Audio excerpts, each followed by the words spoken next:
something. It's not like we're waiting for that. Hello. Hi, everybody. Thank you for joining us on our fourth Facebook Live for our crowdfunding campaign for our film, Lost to Oaths.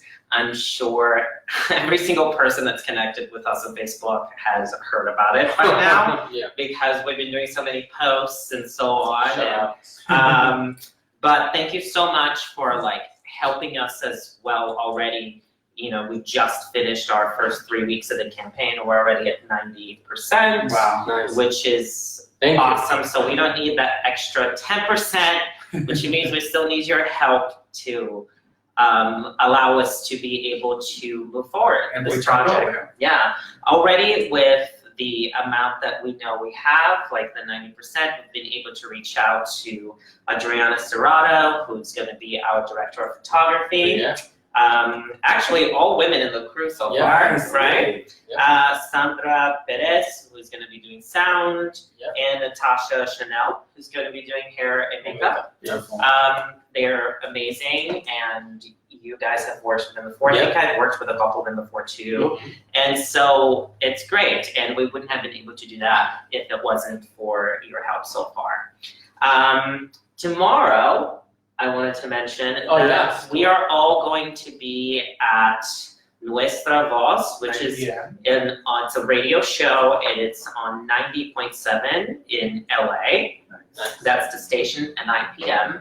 And it's a radio show where we're all going to talk about, the whole cast will be there to talk about the film. So if you're in LA, listen to that. And then Monday next week, it's going to be our final Facebook Live for our campaign at 6:15 p.m. Pacific, 9:15 Eastern, and everyone will be back here just how it was in the very first Facebook Live. Okay, so I have to introduce you these people.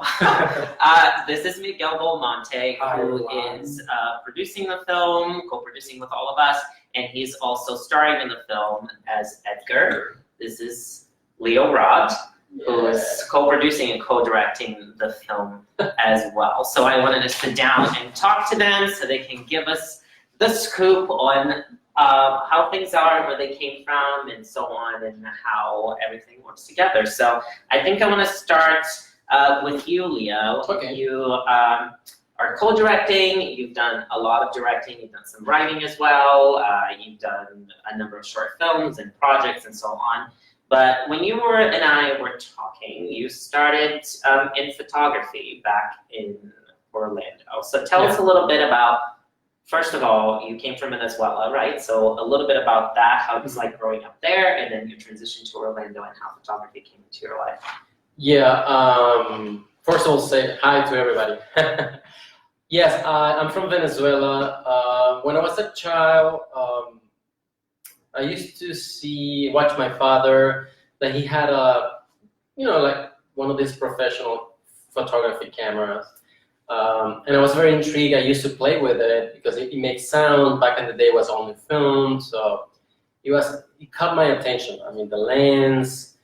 He wasn't a photographer, but he owned a camera, and that always stuck in my mind, the camera. And then at the same time, for some reason, he used to have a lot of horror films, and especially zombies, and I used to watch on TV a lot of like Dracula and Frankenstein. It was kind of. Me too. I was very, very attracted to that, and I think that's why I always been a fan of horror films. Then I moved to the States. I was living in Orlando, Florida, and I decided that I wanted to continue with that, just to open up to the possibility of learning more about photography. And that's when I enrolled in a school named Crealde, which is in Winter Park, Orlando, Florida. And I started studying photography. I had a fantastic professor and mentor where I took several courses, landscape, portrait, night photography. And one of the most amazing courses was a dark room, because in that particular class, you have an assignment every week where you took your camera with film, not digital, film, and you went out, take photos, stills, then came back the next week and spent some time in the dark room. And that was fascinating, how to be able to get a negative out of the cartridge of the camera, everything in the dark, and then develop that. And after that, which is, what is one of the most fascinating things, it's the real dark room. When you take your negatives and then you start playing with paper and chemicals, and it's like a magic when we just see that the images start appearing on a white paper. So that class, got me. I used to go there to the lab like 9 in the morning and leave the lab like around 6, 7 p.m. All day in the dark room under red lights, all day. It was so fascinating because you were playing with dodging techniques to burn, dodge the photo, the image, and I was very entertained with that. It was amazing. And then after that, I moved to New York. And then once I was in New York, I still had that in back in my mind about films, how the films were made. And then because I had that base now from photography, I decided to join the NYU night classes. And I took several classes there on filmmaking. And one of the particular ones, filmmaking 1, you were able to have a real camera, a 16 millimeter camera, and shoot films with that, it was the same way that you took photography, but the difference is like now you got several images moving, and that's what makes the film. But you did the same. You had the film, you had to develop. Of course, we didn't do the lab developing, but you had to transfer the film from the camera to a canister, and then all that was sent to us special lab in New York that they will develop because it's more complicated. But just the possibility of, in photography and film, to freeze an image for many, many years, that's one of the things that really impacted me and interested me. That it's like a magic, like you can take a photo of a person or a landscape today, and 100 years from now, if you take care of that photo, it will still be the same photo. Yeah, which is a lot of art is about capturing a moment, a moment in time, even like writing a play. It's about capturing society at that point and the feel of it and so on. But photography is definitely one of the most specific ones because literally it's like that it's just like a one shot that you image tells that story, right? And also very visual.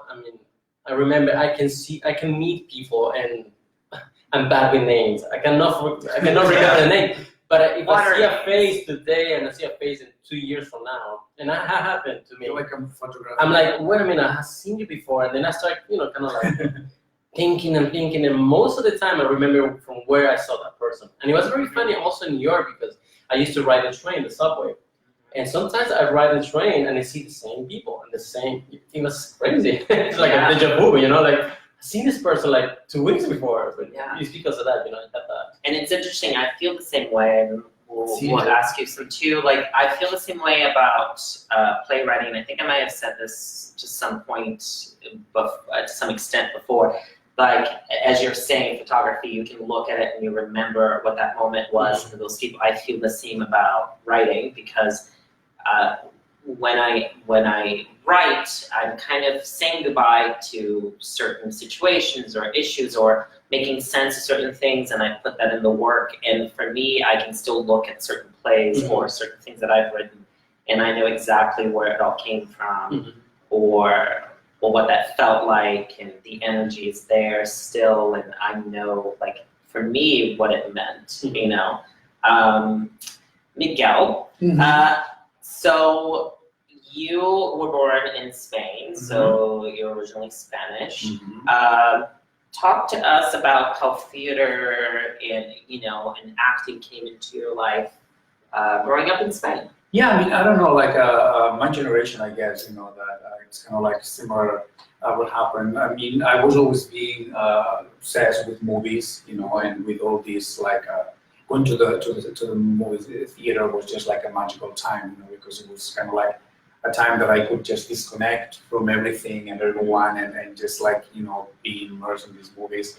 Horror movies as well? I was very, very not good with horror. I love horror movies. I always wanted to watch them, and my mom wouldn't allow me because then I would have nightmares, I mean, I was so scared when I was a kid to everything. I remember even the poster for The Shining, which is like, like the Jack Nicholson through the door with Shell Winter. That image only terrified me for months, so I didn't watch the movie until I was older. But when I was a kid, I was to, be involved in the theater department and doing plays, but I was always very shy. So it was very difficult for me because, like, well, you want to be an actor, but then you're very shy. So it took me a while to, break that kind of I want to be on stage, but I'm scared and I don't want anyone to see me. So, and I started doing commercials, and that kind of was the first contact with acting, and kind of I was intrigued and started to think about it. And I went to university to study Italian philology, but I thought, you know what, maybe I can take also some theater classes. I went to the Institute of Teatre, which is one of institutions in Barcelona, in Catalonia, theater, and that was my first contact. And I fell in love with acting, and I then understood, but wait, to be in movies, to be in theater, you have to, learn how to do it. You have to prepare. After that, in Barcelona, I also studied with Nancy Tuñón, which is like a very well-known studio, and they are This was in Barcelona. That was in Barcelona, and they are more into Stanislavski and more like sense memory. So that was also very challenging for me. I've learned a lot, but it was something that it took me a while, and it wasn't the best thing for me. It's a very different approach to acting. There's so many different ones. And but when I was in university, then I had the opportunity to move to Italy and finish my degree there. And I thought, okay, so I can finish my degree there and then take advantage and take some classes there because I was very into acting. And I think you mentioned you studied Commedia dell'arte. And then in Milano, I went to Milano to study there, and I thought, okay, what can I do that is different? It's something that I didn't do in Spain, so I took a class on Commedia dell'arte, which is something different from what I did before and completely new and challenging. But now looking back, it's amazing how many things you can take from that and put it in your work. Came back to Barcelona, but then life took me to London. I lost a job because I didn't speak English back then, and my agent decided to send me to London, learn for a year, and then come back, which I never did because then in London I met these people from New York, and they were like, oh, you should move to New York. It would be great for you, and moved to New York, being lucky enough to come across to Repertorio Español, which is a Spanish theater company, which I want to say thank you because they were very helpful, with everything that a new actor in the city needs, not only like a work, but like a work permit and a visa and blah, blah, blah. So they helped me with that, so thank you. And from there, just, what it was going to be like a couple of years, it turned to be 17. Well, I love that you guys mentioned, the where your passion was birthed for the two things, and how it wasn't from one day to the next. It was through a period of time. You kept digging into it, and more you can stick to it, and then eventually there you are. So I just want to ask, what, you went through all these many years challenging yourself in different ways. So what about today do you find is an exciting challenge to the work that you do? Well, if I may, I want to say, because I think that even though it's been so many years doing this, I think that the first time that I felt like an actor, or I felt that I was doing things differently and more professional, is when I started studying at Bill Esper, William Esper Studio in New York. and I met my teacher, Barbara Marchand, which changed my life, because that was the moment that I'm like, okay, so this is a profession, this is what I want to do. I want to challenge myself. And one thing that I learned many things, but the most important thing is to be truthful, and that translates to life.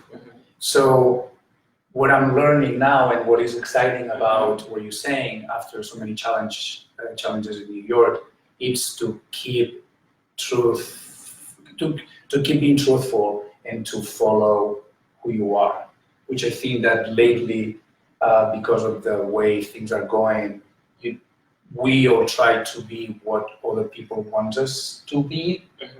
And I think that the key to win is to be true to yourself and be who you are.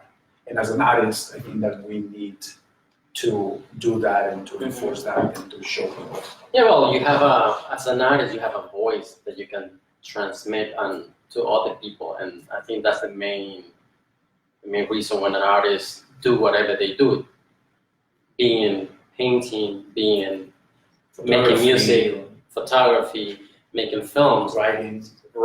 So you have a point, you have a voice that you want to transmit to other people, and a message. So that's the amazing thing to be an artist. You have that capability, the freedom of, this is what I want to say, this is how I want to transmit, this is what I want people to understand. So and it's fantastic. I mean, like, we are three. I mean, people. I mean, I'm originally Brazilian, and like the family migrated to the U.S. as well. So it's I grew up moving around, and even though my family has found a way to kind of like settle in one spot, I somehow have still kept moving, and we all have lived in different places. And that's very interesting because, like what you said, I mean, I haven't thinking about it. All of us, we have been moving. Yeah. We live here, we live in New York, we live in another state. It also brings me to, I wanted to make a comment and I forgot, but when you were saying about, like when you take a picture, it's that moment of the picture. When you write, it's that moment, or it's that, getting out. Yeah. But that's the thing that make us the same, because Brazil, Venezuela, Spain, we travel the world, we live in different places. But what makes things that, what is common and what is the thing that everyone having the same is these moments, because a photo, can tell a story that someone in Brazil or someone in, Spain, Africa, someone in, in any country in Asia, like felt the same way or transmit that. So. Yeah, for me too, like living in different cultures, it has never done anything but add on to who I am, and always has helped me to figure out who I am, and it's a constant, you're constantly figuring that out as you go through life, right? I don't think personally for me, I can never say like, this is who I am forever and to the end. So we're always looking at ourselves and figuring out who we are now and who we'll be and so on. But every time I've moved, it always kind of bursts the bubble I was in. And it always makes me look at myself again and makes me go, whoa, like, who am I in this group of people now, in this culture and so on? What about myself do I want to like keep? What about myself do I want to let go and like now evolve to this? And so, and even moving from New York to LA, it's almost like for me, it was almost like moving to another country. There's a huge like culture shock. It is, and it shows you how productive, it's like, oh, where are you from? That's one of the questions that I despise the most. I'm sorry. Because what do you mean, where am I from? And it's always the first question. Yeah, where I was born, where I did grow up, what was the last place I lived? Yeah, as an adult, I've been living the longest as an adult, so far away from where I'm from, you know what I mean? Right. So, but that's why it's so important to do something like Lost Oaths, and be involved with people. Like, I'm so privileged to work with you guys because it's difficult to find people that are on the same page, you know, and we're like from different countries, we're from different backgrounds, but at the end, we just want to express where are we going through, and we want to show people that at the end, we are very similar. And I think that Trevor Noah, I think that said in his book that the solution for racism is traveling. Yes. You know, and it's so true, you know, because at the end, you know, like, I mean, we have, as an artist, this responsibility to like, to capture these things and to know, and it's like, it goes back to what you said, like, if you're going to capture a moment, you have to know who you are, right? And so, let's talk a little bit about what inspired you guys, like to, you know, we were discussing a few moments ago, you know, directors of photography or directors that inspire you or actors and so on. So, Leo, let's go with you. You know, you were mentioning to me some, you know, your favorite director, which makes complete sense to me that you would pick up that person. Yeah, well, I have a few ones, but I'm the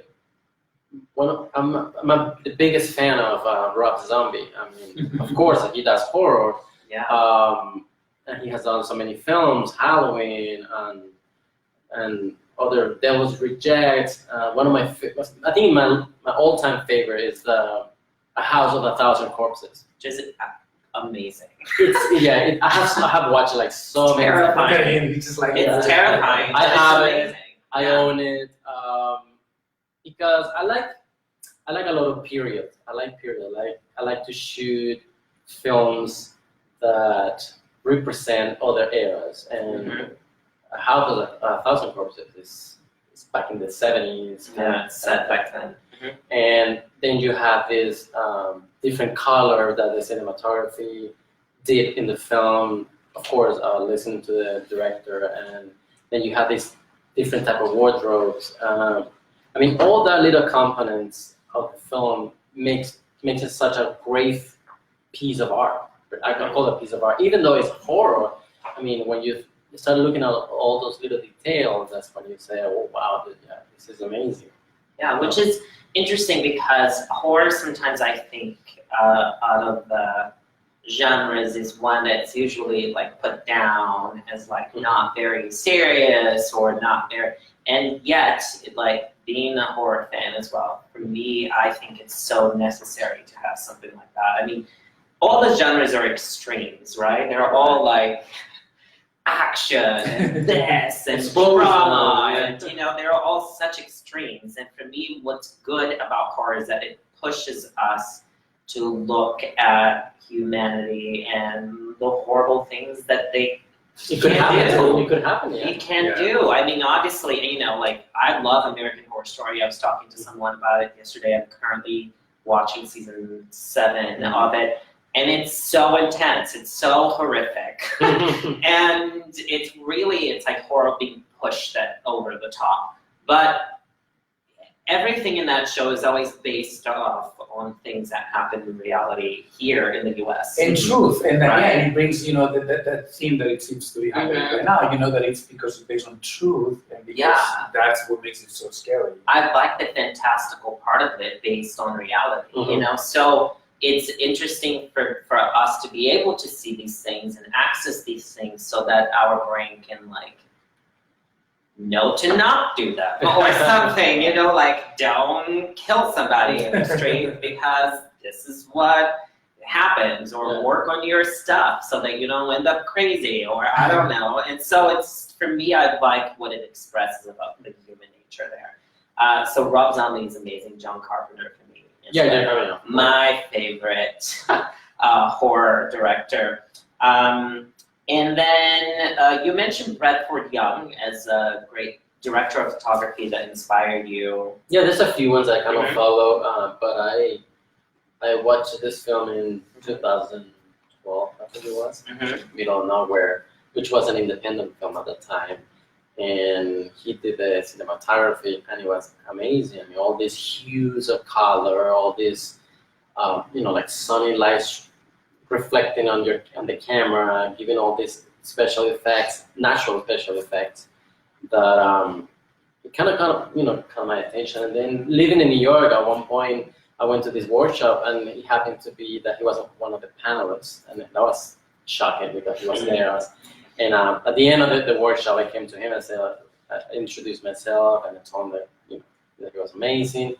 And then I told him it was kind of funny. I told him, you know what, one day I want to work with you. So let's see if it's.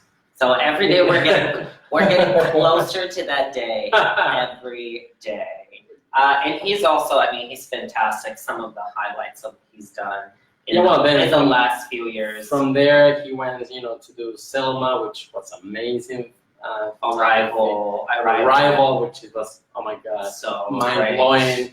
And then recently, the Han Solo, the Star Wars. Exactly.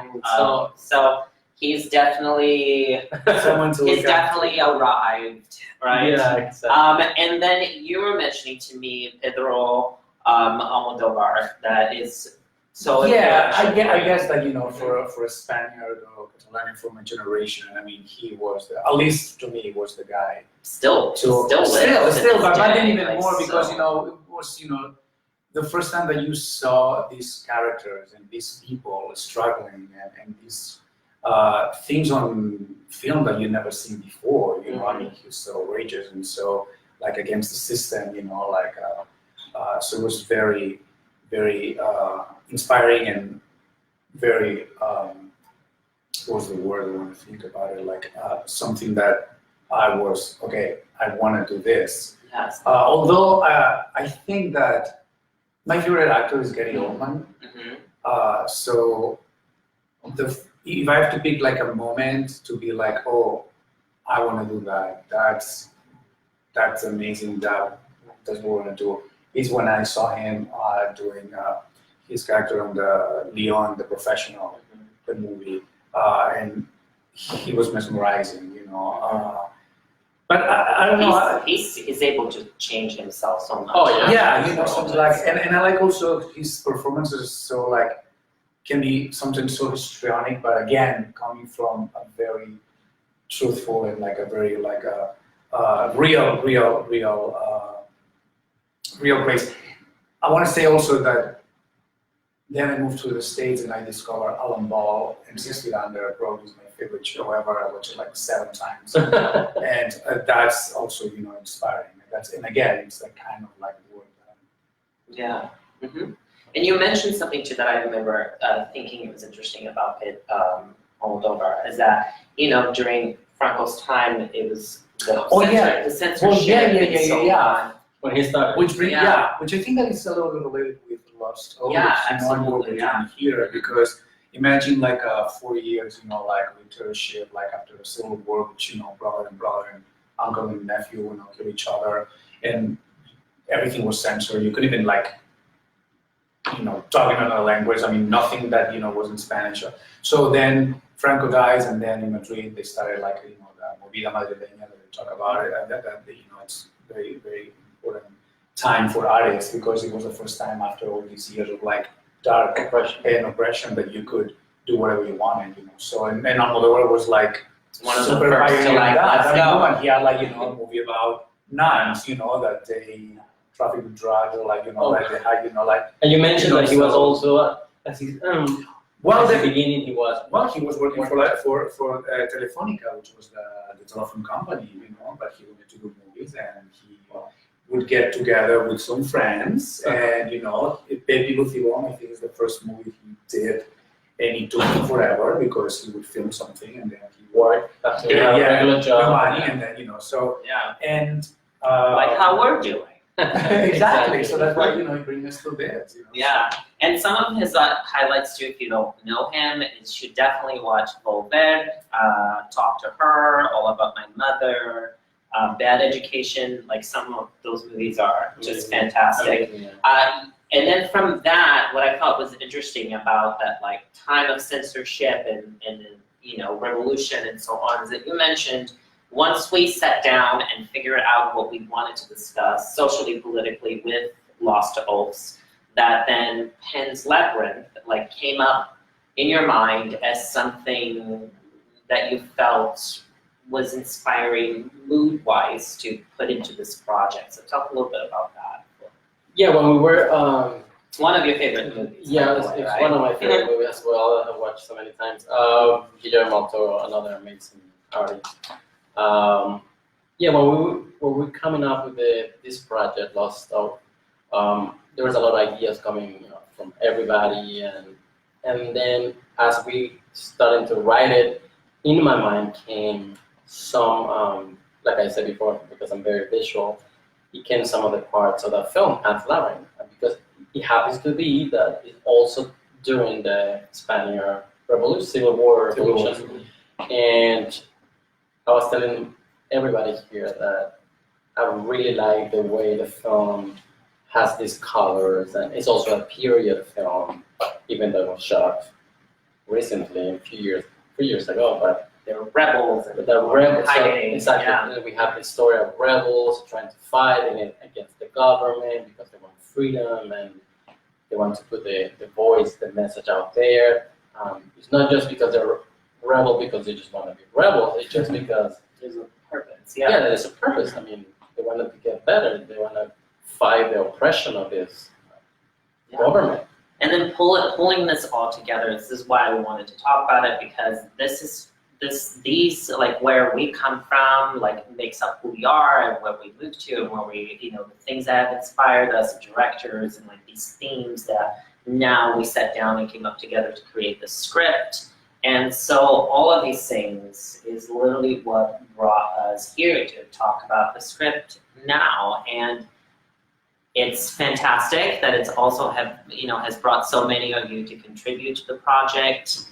And like I said, we're going into our 4th week and we have 10% left of what we need to raise. So be that person that adds, I don't care if it's $5, because it all adds up and it goes, to getting into 100%. And so the link to donate to us is in this post. It's also on our Instagram profiles.